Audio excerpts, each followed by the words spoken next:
جیسے ہی شام ہوتی میری کمباری بہن ہمارے گھر آ جاتی۔ میرا شوہر مجھے کہتا میں اپنی سالی کو فلم دکھانے لے جا رہا ہوں، تم کھانا کھا کر سو جانا۔ میں سالی اور بہنوئی کی محبت دیکھ کر خوش ہو جاتی۔ جب شوہر واپس آتا تو کافی تھکاوٹ کا شکار ہوتا۔ یہ سب دیکھ کر میں پریشان تھی۔ ایک دن میں نے چوری ان دونوں کا پیچھا کیا تو میرے پیروں تلے سے زمین نکل گئی۔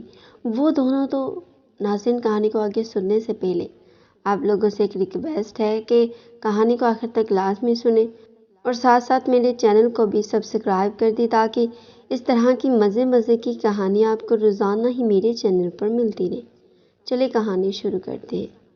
میرا نام فرزانہ ہے اور میں ایک شادی شدہ لڑکی ہوں۔ میری شادی کو کچھ ہی ماہ ہوئے ہیں اور میں اپنے شوہر سے خوش ہوں۔ وہ ہر لحاظ سے اچھے ہیں۔ ہم ہر دن گھومنے پھرنے جاتے تھے، مگر جب سے میری بہن میرے گھر آنے لگی تب سے میرا شوہر مجھ پر کم ہی دھیان دیتا تھا۔ وہ زیادہ تر اپنی سالی میں ہی مگن رہنے لگا تھا۔ میری بہن اسلام آباد کی یونیورسٹی میں پڑھتی ہے۔ اسے ڈاکٹر بننے کا بہت شوق تھا، اس لیے ابا نے اسے تعلیم حاصل کرنے کے لیے اسلام آباد کے ہاسٹل میں داخل کروا دیا۔ وہ کچھ دن پہلے ہی کچھ دنوں کے لیے گھر رہنے آئی تھی اور ہر شام کے وقت ہمارے گھر بھی آ جاتی۔ اس شام میں کھانا بنا رہی تھی جب مجھے رفت کی آواز سنائی دی۔ وہ مجھ سے ملنے کچن میں نہ آئی تو مجھے لگا شاید میرا وہم ہوگا۔ کھانا بنانے کے بعد میں کمرے میں آئی تو دیکھا رفت اور میرا شوہر موبائل پر کچھ دیکھ رہے ہیں اور رفت کے ماتھے پر پسینہ آیا تھا۔ موبائل کا والیوم بھی بند تھا۔ تم کب آئی رفت؟ میں نے کمرے میں داخل ہو کر پوچھا۔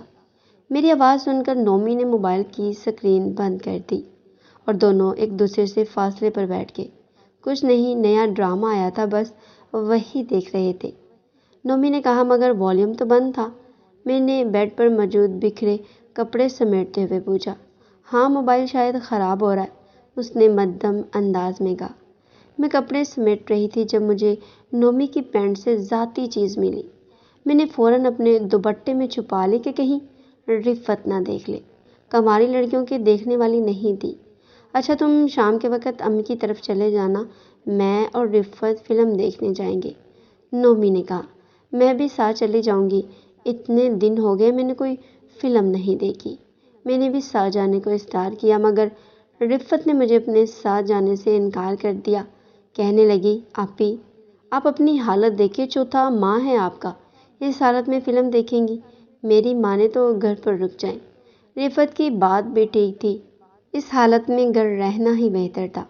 تم دونوں باہر جاؤ، میں کپڑے تبدیل کر لوں، نومی نے کہا اور ہم دونوں باہر آ گئی۔ نومی نے مجھے آواز دے کر اندر بلایا۔ میں شرماتے ہوئے کمرے میں آئی اور کہنے لگی، کچھ تو شرم کرے، باہر رفت کھڑی ہے، کیا سوچے گی؟ ارے میں نے تمہیں کچھ کرنے کے لیے نہیں بلایا، بلکہ اس لیے بلایا ہے کہ پوچھ سکوں میری وہ پینٹ کہاں گئی؟ وہ الماری میں ہے، میں نے پینٹ نکال کر دی۔ نومی پینٹ کی پاکٹ چیک کرنے لگتے اور غصے سے پینٹ پھینک دی اور کمرے سے باہر نکل گئی۔ وہ شاید وہی چیز تلاش کر رہے تھے، مگر کیوں؟ میں امی کے گھر چلی گئی۔ وہ سالی بہنوئی رات کے 9 بجے گھر واپس آئے۔ ان کے لیٹ واپس آنے پر میں خفا نہیں ہوئی، بلکہ مجھے خوشی تھی کہ نومی رفت کا خیال رکھ رہے ہیں، مگر امی نے بہت غصے میں تھی اور رفت سے خفا بھی ہوئی کہ وہ اتنی رات تک نومی کے ساتھ کیوں گھومتی رہی ہے۔ مجھے امی کی یہ بات اچھی نہیں لگی، وہ میرے نومی پر شک کر رہی تھی۔ میں نومی کو لے کر گھر واپس آ گئی۔ نومی بہت تھکے ہوئے تھے، آتے ساتھ ہی بستر پر لیٹ گئے۔ کیا ہوا نومی، آپ اتنے تھکے ہوئے کیوں ہیں؟ میں نے پوچھا۔ زیادہ محنت کر کے تھک گیا ہوں، انہوں نے آنکھیں بند کرتے ہوئے کہا۔ فلم دیکھنے گئے تھے یا بنانے گئے تھے جو اتنا تھک گئے ہو؟ میں نے مذاق بھرے انداز میں پوچھا۔ نومی کے چہرے پر مسکراہٹ آئی، وہ کہنے لگے، بس یہی سمجھ لو فلم دیکھ کر ایک نئی داستان بنائی ہے۔ ان کا لہجہ شوخا تھا۔ نومی نے قمیض اتار کر سائڈ پر رکھ دی اور سو گئی۔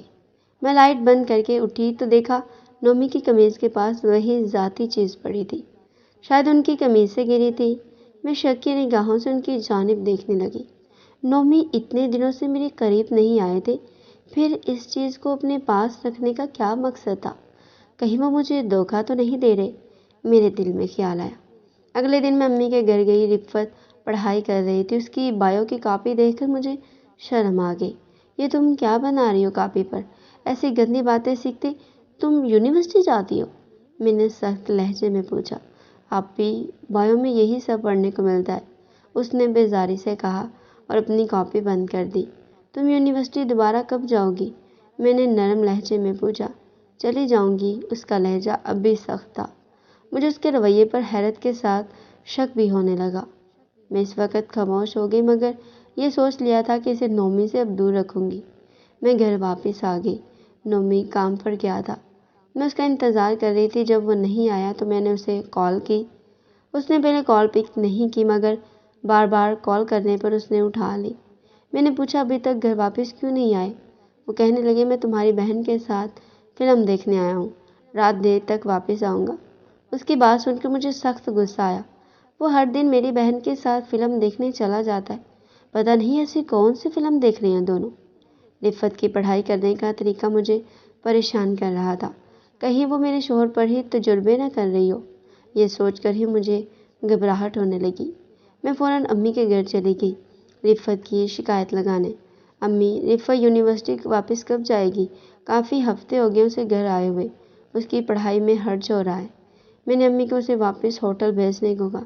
پتہ نہیں کیوں نہیں واپس جا رہی۔ ہوٹل سے جب واپس آئی تھی تو تب اس کے ہوٹل میں کوئی قتل ہوا تھا، اس لیے سب بچوں کو چھٹی دے دی گئی۔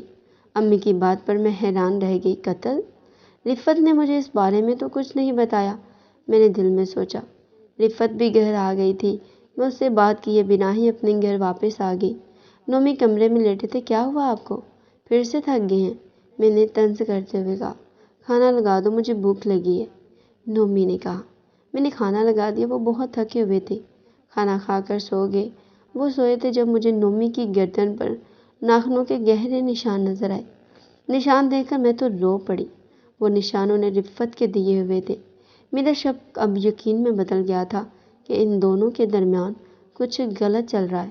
میں ساری رات یہی سوچ کر روتی رہی کہ میرا شوہر میری اس حالت کے باوجود میری ہی بہن کے ساتھ چکر چلا رہا تھا، وہ بھی سنگین حد تک۔ میں انہیں رنگے ہاتھوں پکڑنا چاہتی تھی، اس لیے سوچا کل ان کا پیچھا کروں گی کہ آخر وہ دونوں کہاں جائیں گے اور کیا کریں گے۔ میں کل کا انتظار کرنے لگی۔ شام کے وقت رفت ہمارے گھر آئی اور نومی سے کہنے لگی چلے فلم دیکھنے۔ وہ دونوں فلم دیکھنے چلے، میں بھی ان کے پیچھے چلی گئی۔ نومی کے پاس اپنی گاڑی تھی۔ میں رکشے میں بیٹھ کر ان کا پیچھا کرنے لگی۔ نومی نے جب اپنی گاڑی ہوٹل کے باہر کھڑی کی تو میری جان نکل گئی۔ وہ دونوں تیز قدموں سے ہوٹل کے اندر چلے گئے۔ میں بھی مرے مرے قدموں ہوٹل کے اندر داخل ہوئی۔ وہ میرے سامنے ایک کمرے میں داخل ہو گئے۔ میں بھی ان کے پیچھے چلی گئی۔ کمرے کا دروازہ کھلا تھا۔ نومی اور رفت کے ساتھ کمرے میں ایک اور لڑکا بھی تھا جو زخمی حالت میں تھا۔ بہت شکریہ نومی بھائی، آپ نے ہماری بہت مدد کی ہے۔ اگر آپ ہمارا ساتھ نہ دیتے تو آج ہم دونوں علی کے قتل کے جرم میں جیل کے اندر ہوتے، اس لڑکے نے کہا۔ اس میں شکریہ کی کیا بات ہے؟ رفت میری بہنوں جیسی ہے، میں اس کی مدد نہ کرتا تو کس کی کرتا؟ تم دونوں اب یونیورسٹی واپس جا سکتے ہو، مگر یہ بات کسی کو پتہ نہیں چلنی چاہیے کہ رفت نے اپنی عزت بچانے کے لیے اس لڑکے کا قتل کیا تھا۔ میرے اندازے غلط نکلے اور وہ دونوں ٹھیک تھے۔ مجھے اس بارے کی خوشی بھی تھی۔ ناظرین، کہانی اچھی لگی ہو تو لائک کر دیں اور اس طرح کی کہانیاں ڈیلی میرے چینل پر سننے کے لیے میرا یوٹیوب چینل لازمی سبسکرائب کریں۔